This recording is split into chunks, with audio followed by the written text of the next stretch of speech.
this particular year for me in the NBA, in the league, has been fascinating because no team, with the exception of the Boston Celtics, has really separated themselves. There hasn't been what I would consider a dominant team, even though the Celtics have the best record. I'm still not convinced that they are the most dominant team. And that takes me to currently now the 6th seed that's in the Western Conference because, Mo said, well, the MVP, he doesn't have confidence. Well, we do have confidence in the MVP because the best player always shows up at the end. The best player and the best team every single year, since my involvement, well, really since the league began, at the end of the season when the smoke clears, there's always a best player. And for sure, there's always the best team. Well, that's part of it. That's why I said body of work counts. Body of work counts because if you are the MVP and you're going to carry that, which for whatever reason in the media, it's a regular season award. Now, let's talk to the players. Everyone knows that your reputation is garnished or gained when the playoffs. That's where you earn your reputation. That's where you get your stripes, if you will. Now, you can have a great regular season, but if the playoffs were to begin today, the two best players, individual players in the playoffs would be Luka Doncic and Jokic. And there's only one player. As well, when you say the two best players in the NBA players. I'm talking the most influential players in the playoffs right now that could carry a series right now. On offense. Can carry it. Winning is offense and defense.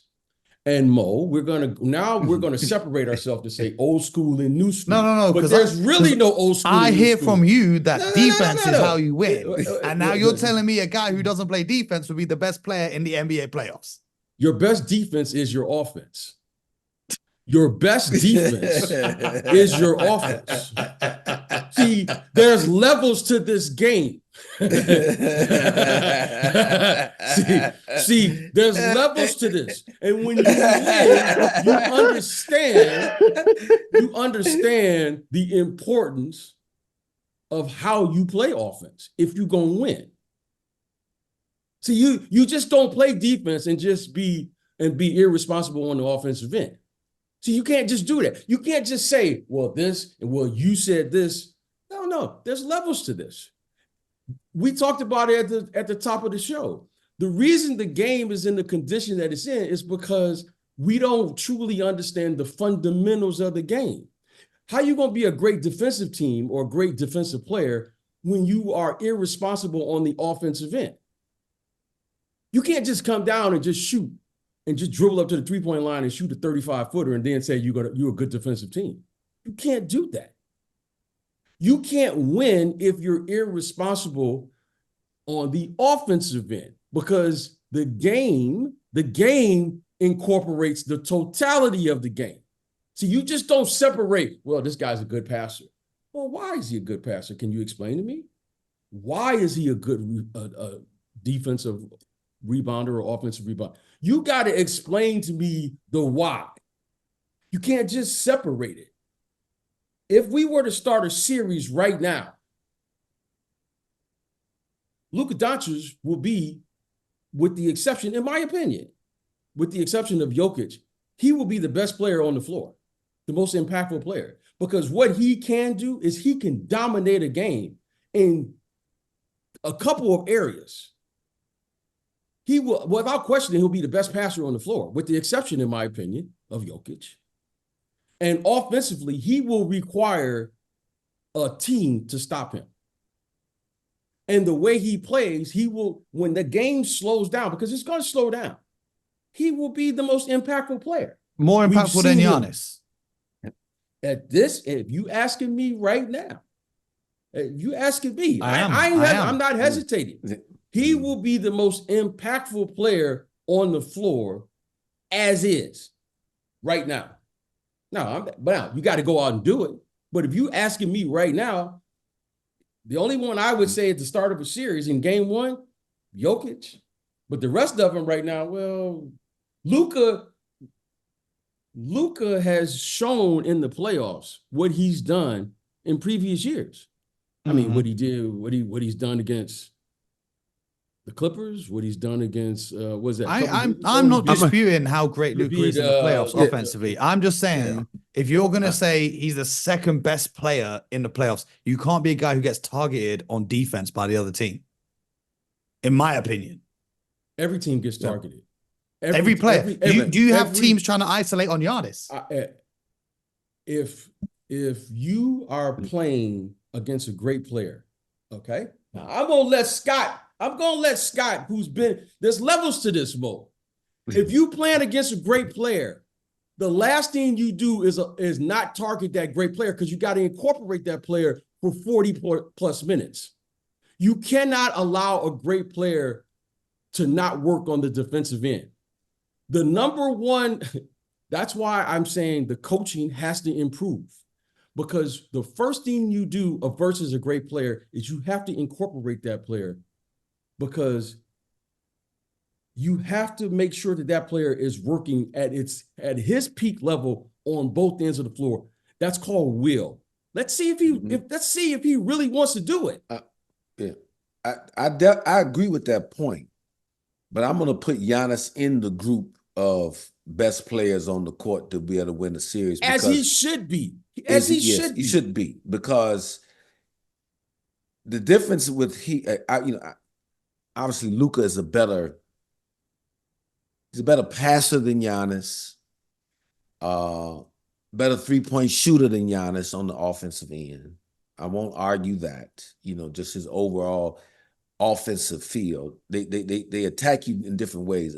Giannis is attacking you downhill at the rim. He's putting pressure on your defense, getting into the teeth of your defense, scoring. But when you try to go at him at the other end, he is just more capable, to me, than Luka Doncic of being able to sustain that, make defensive plays that are positive for the Bucks.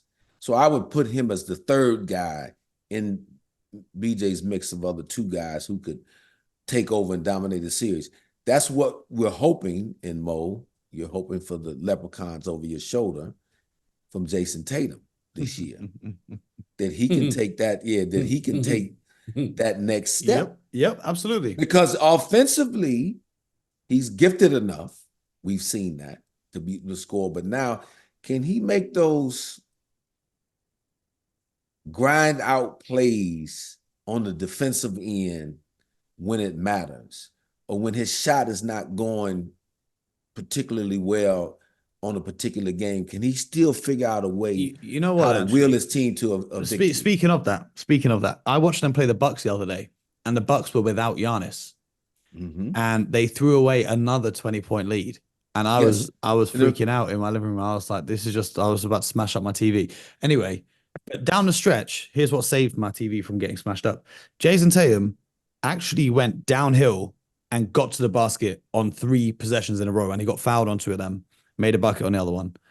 And that, for me, is the difference to the game against the Cavs before, or the other close games that they've had this season, where he settles for a sidestep 3 or a pull-up contested jump shot. He's now, I don't know if that was a one-off or if that's what he's going to continue to do, but making a concerted effort to get attacking downhill and use his size and strength as an advantage rather than trying to be a finesse player. But that's besides the point. BJ, you said you're watching the Timberwolves this week.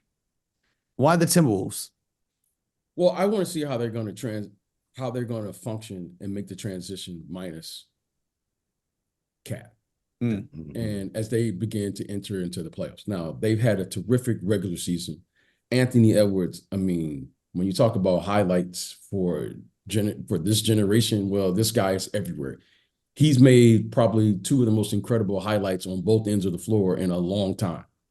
Okay, he's just been amazing. However, now he's going to have to shoulder more responsibility and meet the expectations of what a team that's been they've been 1-2 all season. I think they're currently 3 now. So I'm really fascinated to see how this team is going to respond, how they're going to respond with the expectations, because we're expecting them at the very least to get out of the first round. And if the playoffs began today, they would be facing Luka Doncic. And I think that's a flip. right now. Yeah, no, yeah. Yeah. That's And you know, and you bring up with Anthony Edwards. I think it's important for him, if he wants to be the face of this league, talk to him, Scott. he has to close out at least one playoff season this year, playoff series this year. Talk to him. At least one. I don't care if Cat's playing or not. It doesn't matter. That part doesn't matter. No Cat, with Cat. It's a fair series because even without Cat, your power forward is still better than how people. No question. No, that's what I'm saying to you. But if you're Minnesota and you're Anthony Edwards, that's what's riding on it for him.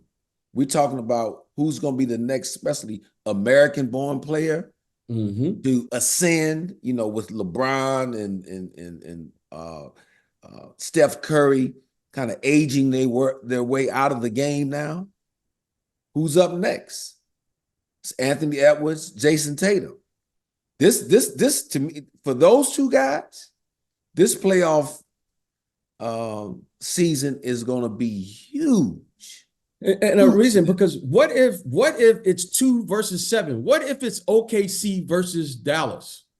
Those are big matchups. I think Dallas and New Orleans are the two teams I think capable of winning their upsetting the first round series. You know, the lower seed beating the higher seed. I don't see many teams in the East doing that, depending on where the Knicks finish up in the Magic. But I think Dallas and New Orleans, depending on when Brandon Ingram gets back and the condition that he's in when he comes back from injury. But I like those two. He's out at least 2 weeks, and I think their schedule is going to stiffen up a little bit here, starting middle of next week. It'll be interesting to see if they hold on to where they're at right now. I mean, Zion's playing terrific. Right. I don't know if both of you guys, but I'm interested to hear Scott.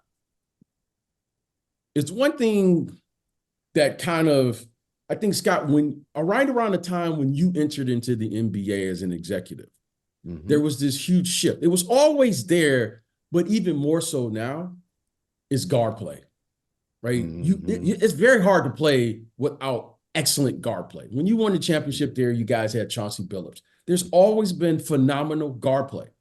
I love New Orleans. I like their team. Right. But I'm concerned about their guard play of being able to play downhill. Now, if they had an elite guard, when I say elite guard, not a guard who can score. CJ McCullough can score. A guard who can organize you, because you got to be able to organize your team, especially on the road. And if it's one thing that you can see with New Orleans, is they are really, you know, I think they're a tough team because of their talent. But they're a different team on the road. Sometimes on the road, they just can't get themselves organized. And I think that's part of one of the reasons that this team, you can't say they're ready to take that leap yet. They have all the other pieces, but I don't think they have a player at the guard who can play downhill. I don't know if you guys agree with that or not. Oh, no, I agree totally with that. I mean, it's just like, to use an NFL analogy. You're not going to go on the road and win a playoff game with poor quarterback play. You need a guard, a guy who can organize you, calm the waters down. I mean, as great as Joker is, he's got a pretty good guard over than Jamal Murray.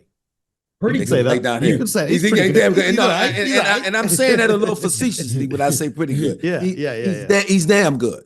But I'm just saying, so, he has him, and, is a defending champion. Look, the Celtics, you talk on the other side, your team, they're better this year. At least they've been better in the regular season. Because guess who they picked up?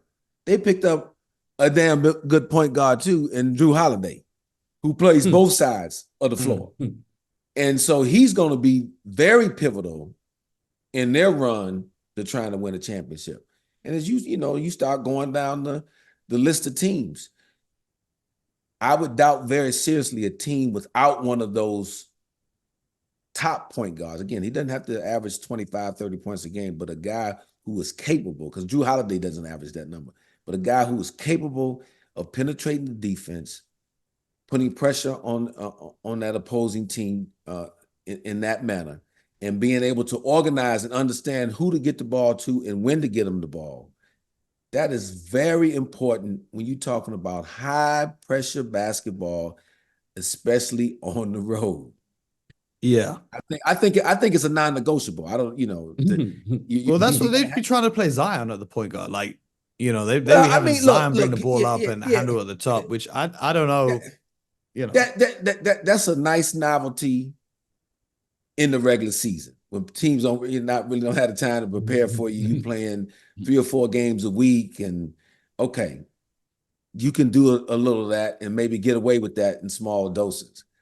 But are you ready to say, okay, I'm gonna play Zion Williamson 25 minutes at the point guard position in playoff basketball on the road in Dallas, OKC, Denver, any of those places? No, that's not happening. I mean, I'm not comfortable in doing that. And I doubt very seriously that Willie Green would be comfortable as a coach. He's like,